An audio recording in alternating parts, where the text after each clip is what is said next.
इस वक्त बड़ी खबर आ रही है अयोध्या केस से जुड़ी। हिंदू महासभा ने मोल्डिंग ऑफ रिलीफ पर जवाब दाखिल किया।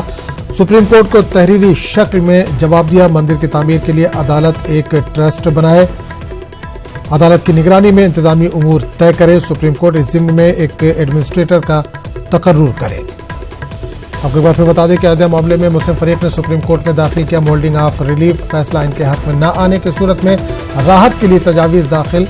सुन्नी और शिया वक्फ बोर्ड को छोड़कर तमाम ने दाखिल किया मोल्डिंग ऑफ रिलीफ। मौलाना महफूजुर रहमान और मरहूम मोहम्मद हाशिम शामिल। मॉड्यूल ऑफ रिलीफ दाखिल करने वालों में हाशिम अंसारी, इकबाल अंसारी, एम सिद्दीक, मिसबाहुद्दीन फारूक मरहूम के नाम शामिल।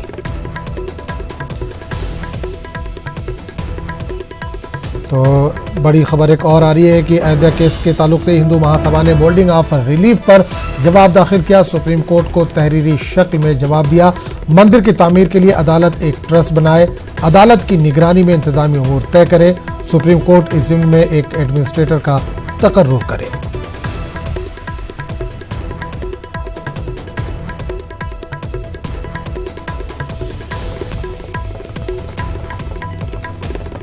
तेलंगाना में आरटीसी मुलाजमीन की हड़ताल जारी है। हाईकोर्ट ने हुकूमत को आरटीसी जेएसी के नुमाइंदों से बातचीत करने की हिदायत दी है।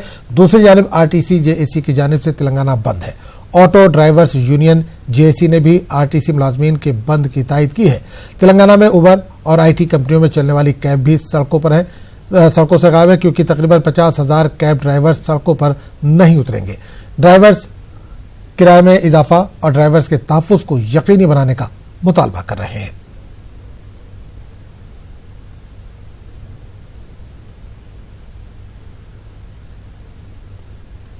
नेशनल मजदूर यूनियन के सदर कमल रेड्डी और सेक्रेटरी अशोक से जिस वक्त हमारे नुमाइंदे बात कर रहे थे, उसी वक्त पुलिस ने इन्हें हिरासत में ले लिया। हमारे नुमाइंदे अनीस ने पूरी तफसीलात फराहम की।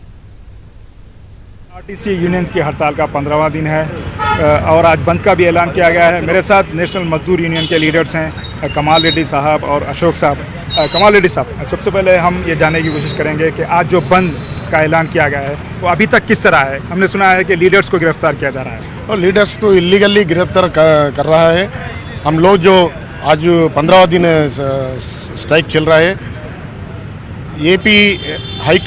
तेलंगाना हाई कोर्ट ने डायरेक्शन देने के बावजूद भी गवर्नमेंट डेमोक्रेसी कंट्री में डिक्टेटरशिप का वो चला रहे, ज़बरदस्ती वर्करों के ऊपर दबाव डाल रहा है। हम तो कुछ भी प्रॉब्लम्स नहीं हो जैसा हम स्ट्राइक कर रहे हैं। अच्छा, हाईकोर्ट ने हुकूमत से कहा था कि वो यूनियन के लोगों को बुलाएं और बातचीत करें। क्या अभी तक आप लोगों को कोई कम्युनिकेशन आया है हुकूमत की तरफ से? कोई कम्युनिकेशन अभी तक नहीं आया जी। फिर भी एवरेज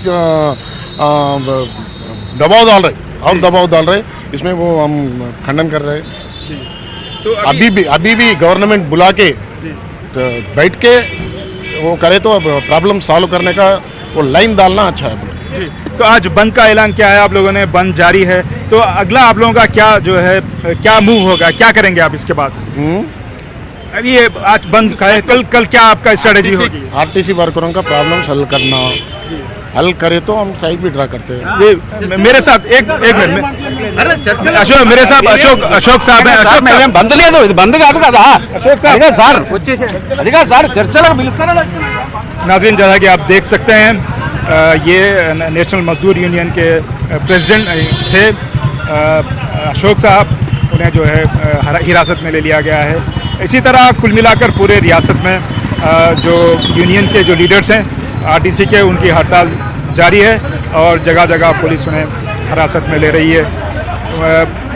मैं आपको ये बताना चलूँ कि ये आज रियासतगीर जो है हड़ताल जारी है। आरटीसी यूनियन ने इसकी अपील की थी और इसको तमाम सरकारी और गैर सरकारी जो यूनियंस हैं, तलबा तंजीमें हैं और जो दूसरी जो तंजीमें हैं, उन लोगों ने हिमायत का ऐलान किया है। और ये जो बंद है पूरी रियासत तेलंगाना में जारी है। कैमरामैन विष्णु के साथ मैं Anisur Rahman, news 18 Hyderabad. RTC x road पर बंद का खासा असर देखा जा रहा है। जहां एक तरफ लोगों का गुस्सा देखा जा रहा है, वहीं पुलिस इन्हें बतदरीज हिरासत में ले रही है।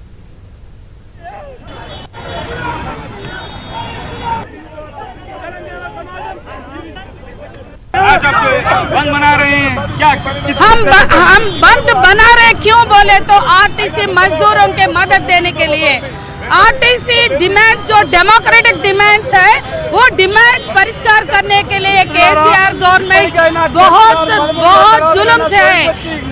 केसीआर गवर्नमेंट का anti people anti RTC policies के खिलाफ में हम लोग ये बंद बना रहे। ये बंद मजदूरों का आरटीसी मजदूरों का को इंसाफ करने के लिए वो डिमांड्स सॉल्व करने के लिए हम साथ दे रहे। पूरा तेलंगाना आम जनता आरटीसी के साथ है कि केसीआर के खिलाफ में है। ये समझ में आना बोल के हम बंद में शामिल हो रहा। आरटीसी के लोगों को बुला के बात करो बोल के फ्लोट बोली, लेकिन अभी तक बुलाया नहीं बुलाए नहीं। आरटीसी मजदूरों तैयार है, आरटीसी मजदूरों पूरा तैयार है चर्चा के लिए, डिस्कशन के लिए, मगर गवर्नमेंट बुला रहे नहीं। आरटीसी एक्स रोड पर हैं, आप देख सकते हैं यहाँ पर जो कम्युनिस्ट पार्टियां हैं, सीपीआई, सीपीएम और उनसे जुड़े जो ऑर्गेनाइजेशंस हैं, उनके जो कारकुन हैं वो यहाँ पर एहतजाज कर रहे हैं, बसों को रोक रहे हैं, रास्ता रोको जो एहतजाज का तरीका है वो कर रहे हैं। उनके लीडरान को गिरफ्तार किया गया। अभी हमने जो POW progressive organisation of women Sandhya से बात की, उन्होंने काफ़ी जो है एहतजाजन यही कहा है कि तेलंगाना के चीफ मिनिस्टर केसीआर बहुत ज़्यादा आमिराना बर्ताव कर रहे हैं। उन्होंने मांग की कि आरटीसी के जो मुलाजमीन हैं उनकी जो है उनके जो डिमांड्स है उसको कबूल किया जाए और वो उन्होंने कहा है कि वो एहतजाज जारी रखेंगे तब तक कि इनके जो आरटीसी के जो वर्कर्स हैं उनके डिमांड कबूल नहीं किया जाते। आप देख रहे हैं यहाँ पर जगह जगह जो है प्रोटेस्ट किया जा रहा है, हैदराबाद में भी और रियासत दूसरे इलाकों में भी। पुलिस जो है वो बहुत ज़्यादा जो है हरकत में आते हुए जो भी एहतजाजी हैं उनको जो है हिरासत में ले रही है। विष्णु के साथ में अनीसुर रहमान, न्यूज़ 18 हैदराबाद। कमलेश तिवारी कत्ल मामले में गुजरात के सूरत से 3 मुश्तबा अफराद को हिरासत में लिया गया। हिरासत में लिए गए अफराद से पूछताछ जारी है। लखनऊ डीजीपी ने प्रेस कॉन्फ्रेंस के जरिए दी जानकारी। वहीं डीजीपी का कहना है कि यूपी पुलिस मजीद इस मामले में मुलविस अफराद के बारे में सबूत इकट्ठा कर रही है। हम लोगों ने 3 व्यक्तियों को, 3 अपराधियों को हिरासत में लिया है और उनसे बहुत ही सघन पूछताछ की जा रही है।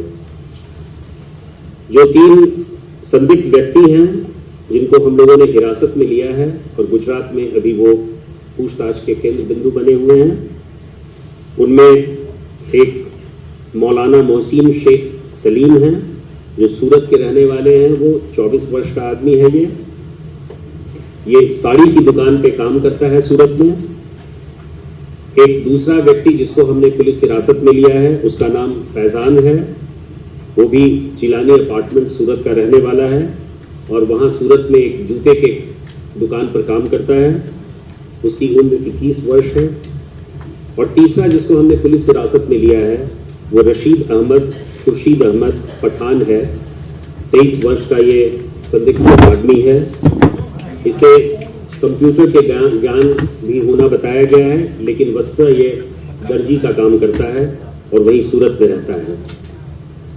प्रारंभिक विवेचना से जो हमें पता चला है वो ये स्पष्ट हो गया है कि ये तीनों व्यक्ति जो हिरासत में लिए गए हैं वो श्री कमलेश तिवारी की हत्या के षड्यंत्र में सम्मिलित रहे हैं और 2 मुख्य अभियुक्त और भी हैं जो लखनऊ की इस घटना को कारित करने में सम्मिलित रहे हैं। उनके बारे में उत्तर प्रदेश पुलिस पूरी जानकारी इकट्ठा कर रही है और उनकी गिरफ्तारी के पूरे प्रयास संयुक्त तरीके से और युद्ध स्तर पर की जा रही है। कमलेश तिवारी कत्ल मामले में गुजरात के सूरत से 3 मुश्तबा अफराद को हिरासत में लिया गया। हिरासत में लिए गए अफराद से पूछताछ जारी है। वहीं अब यह मामला NIA के हवाले किया जा सकता है ताकि मजीद इसमें मुलविस लोगों का पता चल सके। प्रदेश में जिस तरह से कमलेश तिवारी की हत्या हुई, इस मामले में शुरुआती तौर पे धार्मिक कट्टरवाद और आतंकवाद से प्रेरित मामला बताया जा रहा है। लिहाजा इस मामले में जिस तरह से उत्तर प्रदेश की पुलिस, इसके साथ ही गुजरात की पुलिस जिस तरह से इस मामले की तफ्तीश कर रही थी, इस मामले में कई लोगों को हिरासत में लिया गया और कई लोगों को गिरफ्तार किया गया। लेकिन अब इस मामले में अब गिरफ्तारी के बाद भी इस मामले की तफ्तीश का जिम्मा एनआईए को सौंपा जा सकता है। लिहाजा अब इस मामले पर गृह मंत्रालय का जो ग्रीन सिग्नल है उसका इंतजार किया जा रहा है और जब जितने भी आरोपियों की गिरफ्तारी होती है, निश्चित तौर पे इस तमाम मामलों की पड़ताल जब एनआईए को सौंपा जाएगा तो एनआईए अपने तरीके से बाकायदा इस मामले की तफ्तीश करेगी कि ये मामला किस तरह से बाकायदा इसको अंजाम दिया गया और गुजरात हो, उत्तर प्रदेश हो, किस तरह से बाकायदा, और इसके साथ ही दुबई की बात हो तो किस तरह से वहां से लोग आए और किस तरह से इस हमले को अंजाम दिया गया। वीडियो जर्नलिस्ट नागेंद्र के साथ शंकर आनंद, न्यूज़ 18 दिल्ली। जबकि वहीं कमलेश तिवारी की मां ने शिवपाल गुप्ता पर इल्जाम लगाते हुए कहा कि शिवपाल गुप्ता ने कमलेश तिवारी का कत्ल कराया है। नहीं वहाँ पर मानी गए कि हाँ काम बोले मुझसे पूछिए तेरी के माफिया है, माफिया 500 केस चल रहे हैं उनके ऊपर, वो माफिया है। ये मंदिर का ये अध्यक्ष सुकुमार गुप्ता जबरदस्ती अध्यक्ष बन के और हर जगह लिखते हैं तो मुकदमा भी दायर कराया, मुकदमा उन्हीं से चलता है। उन्होंने इनको मरवा दिया, इनके आगे उनकी दाल नहीं गली। भारतीय जनता पार्टी की, योगी की नहीं दाल गली, इसलिए उन्होंने मरवा दिया। लेकिन हम अभी जिंदा हैं, हम जिंदा हैं। उधर कमलेश की अहलिया ने कहा कि जब तक योगी आदित्यनाथ खुद यहां नहीं आते हैं तब तक कमलेश की आखिरी रसूमात अदा नहीं की जाएंगी।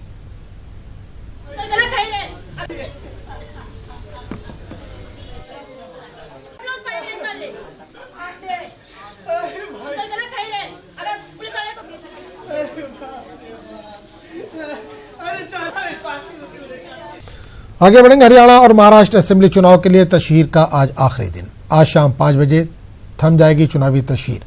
आखिरी दिन बीजेपी और कांग्रेस पूरी ताकत झोंक रही है। आज पीएम मोदी हरियाणा में होंगे और अमित शाह महाराष्ट्र की कमान संभालेंगे। राहुल गांधी पहले से ही तशहीरी मुहिम में जुटे हैं और इस बार एमआईएम भी महाराष्ट्र में पूरे जोशो खरोश के साथ नजर आ रही है।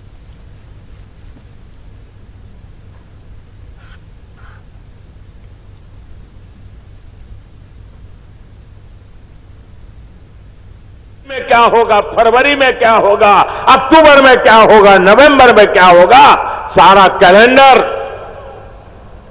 आतंकवादी तय करते थे, अलगाववादी तय करते थे। देश के दुश्मन पड़ोस में से इशारा करते थे और यहां पर नाचने वाले खेल खेलते थे। भाइयों, ये सब चलता रहा और देश के वीर जवान शहीद होते रहे। तिरंगे झंडे को जूतों के नीचे रौंद दिया जाता था, तिरंगे झंडे को आग लगा दी जाती थी और सब कुछ चल रहा था। आप मुझे बताइए मेरे प्यारे भाइयों बहनों, क्या ऐसे ही चलने देना चाहिए? क्या पूरी ताकत से बताइए, क्या ऐसे ही चलने देना चाहिए? क्या दिल्ली की गद्दी संभालने के लिए कश्मीर को तबाह होने देना चाहिए? क्या कश्मीर ज्यादा प्यारा होना चाहिए कि प्रधानमंत्री का पद ज्यादा प्यारा होना चाहिए? हर हिंदुस्तानी का एक ही जवाब होता है, अरे प्रधानमंत्री के पद तो आते हैं जाते हैं, मेरा कश्मीर रहना चाहिए, मेरी कश्मीर के लोग रहने चाहिए। इनकलाबी शायर इसरारुल हक मजाज का आज यौम विलादत है। मजाज नहायत ही नफीस लबो लहजे के शायर थे। इनके मुताद्दिद नज़्में हमारे अदब का हिस्सा है, लेकिन तराना अलीगढ़ मुस्लिम यूनिवर्सिटी से इन्हें खास शोहरत हासिल हुई। बहुत मुश्किल है दुनिया का संवरना, तेरी जुल्फों का पेचो खम नहीं है। देख शमशीर है ये, साज है ये, जाम है ये, तू जो शमशीर उठा ले तो बड़ा काम है ये शेर उर्दू के उस अलबेले नौजवान शायर मजाज लखनवी के हैं जिसने अपनी शायरी में दुनिया भर के दुख दर्द समेट लिए थे। मजाज का असल नाम असरारुल हक था।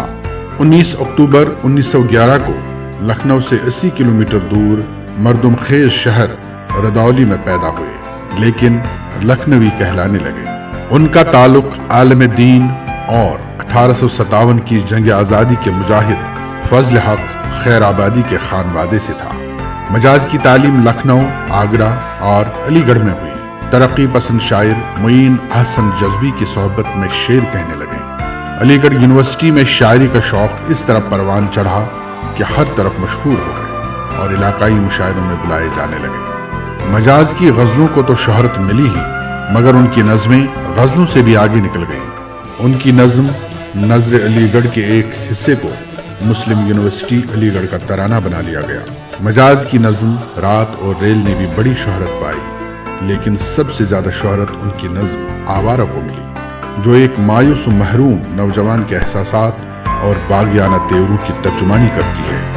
नज़्म के कुछ बंद तलत महमूद ने एक फिल्म के लिए गाए। औरत को मजाज ने अपनी शायरी में महबूबा की नजर देखा, मगर उसे ये कहते हुए आजादी नस्वां की अहमियत का एहसास भी दिलाया कि तेरे माथे पे ये आंचल बहुत ही खूब है, लेकिन तू इस आंचल से एक परचम बना लेती तो अच्छा था। मजाज ऑल इंडिया रेडियो में मुलाजिम हो गए थे, मगर इश्क में नाकामी के सबब कसरत शराब नोशी और जहनी उलझनों ने मुलाजमत छुड़ा दी। सजाद जहीर, सरदार जाफरी और जोश मली आबादी जैसे बड़े अदीब उनके कदरदान थे। जोश ने मजाज को उनके अदबी मर्तबे का एहसास दिलाने के लिए एक तवील नज़म पंदनामा कही, मगर कुछ न हो सका। 1940 में मजाज पर नर्वस ब्रेकडाउन का पहला हमला हुआ और जुनूनी कैफियत तारी हो गई। इलाज मुआलजे से ठीक होकर दिल्ली की हार्डिंग लाइब्रेरी में क्लर्क हो गए। कुछ अरसा बाद दूसरा ऐसा भी हमला हुआ और बहकी बहकी बातें करने लगे। इलाज से ठीक होने पर मुशायरों में जाना शुरू किया, लेकिन जो भी मुआवजा मिलता था वो शराब में उड़ जाता। बॉम्बे में किस्मत आजमाई की, मगर फिल्म नगरी का तुजारती रवैया न अपना सके। 1952 में तीसरा नर्वस ब्रेकडाउन हुआ। इस दफा जुनून की कैफियत शदीद रही, कभी ठीक हो जाते, कभी बहकने लगते। इसी आलम में कलकत्ता की एक अमन कॉन्फ्रेंस में गए। वहां से खबर मिली कि सड़क पर भीख मांगते देखे गए हैं। ये सुनकर छोटे भाई अंसार शेरवानी, जो पार्लियामेंट के रुकन थे, कलकत्ता पहुंचे और उन्हें इलाज के लिए हवाई जहाज से रांची ले आए। सेहतयाब होकर लखनऊ आए थे कि छोटी बहन सफिया अख्तर का इंतकाल हो गया, जो मशहूर शायर जानिसार अख्तर की बीवी और जावेद अख्तर की वालिदा थी। इस सदमे ने गुमसुम कर दिया। शराब छोड़ चुके थे, जावेद अख्तर बच्चे थे तो उनके साथ ही खेलते रहते, मगर 3 माह बाद फिर शराबी दोस्तों से मिलने लगे। लखनऊ के एक रेस्टोरेंट की खुली छत पर मजाज अपने दोस्तों के साथ शराब पी रहे थे। शराब और ठंड की वजह से उनकी हालत बिगड़ गई और 5 दिसंबर 1955 की शाम सिर्फ 44 साल की उम्र में मजाज ने अस्पताल के स्पेशल वार्ड में आखिरी सांस ली और लखनऊ शहर कई रोज सोग में डूबा रहा। मजाज के 3 शेरी मजमुए आहंग, शब्दाब और साज नव के उन्वान से उर्दू अदब को दिए हैं। उन पर एक फिल्म भी बन चुकी है। मजाज का कलाम उर्दू के शेरी अदब का एक बेशकीमती सरमाया है, जो हमेशा जहनों को मुनव्वर करता रहेगा। ऐ गमे दिल क्या करूं, ऐ वहशते दिल क्या करूं।